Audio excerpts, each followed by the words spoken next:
Let's get some political news now here on First Up. Rahul Gandhi's ill-timed sabbatical has had a cascading effect on the Congress party. Even as many party leaders openly criticize the decision, it's also snowballed into a leadership question in the grand old party. In a never-before attack on the Congress leadership, senior party leader Kamal Nath and Digvijay Singh have raised the pitch for Sonia Gandhi to make way for Rahul. Situation which has existed, that neither Rahul is there, neither Mrs. Gandhi is there. And Mrs. Gandhi thinks that Rahul is doing something and Rahul thinks Mrs. Sonia Gandhi is doing something. Very candidly, he says this will have to be taken to the Congress president. Many of the things which I've talked to the Congress president, she said she needs to discuss it and that I must talk to Rahul on this. So you are falling between two stools. I say that if Rahul is to be there, please give him command. Please give him full command, and then it's up to him. He's to choose his team. He's going to decide what the course is. And if he succeeds, the success is his. If he fails, the failure is his. Rahul Gandhi has taken a few weeks' leave to reflect on recent events related to the party and its future course. But he's done it on the day of the budget session starting, when a critical first budget from this government was going to be presented. More importantly, he's done it at a time when the land acquisition bill, something he was most proud of, is under threat. Was this the right time for the Congress Vice President to go on leave? Well, everyone is entitled for introspection, reflecting what he should be doing under the present circumstances.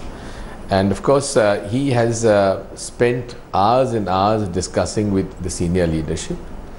And the paper that he had produced, a backgrounder on his discussions with the senior leaders, he then has asked us, the General Secretaries, to discuss at the state and the district level. And the whole exercise is to be completed by 28th of February. We have to submit our report. And of course, he has to now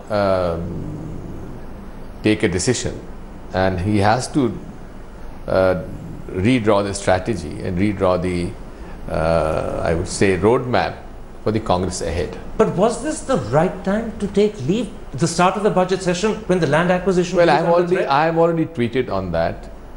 The timing could have been better. Where does his mother, the party president, stand in terms of the reforms that he wants to implement? Is she for them or is she skeptical?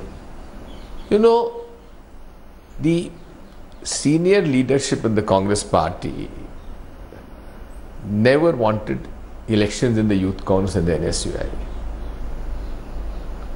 And they opposed it from day one. And a small mistake on the part of the Youth Congress and NSUI, they did not empower the elected office bearers.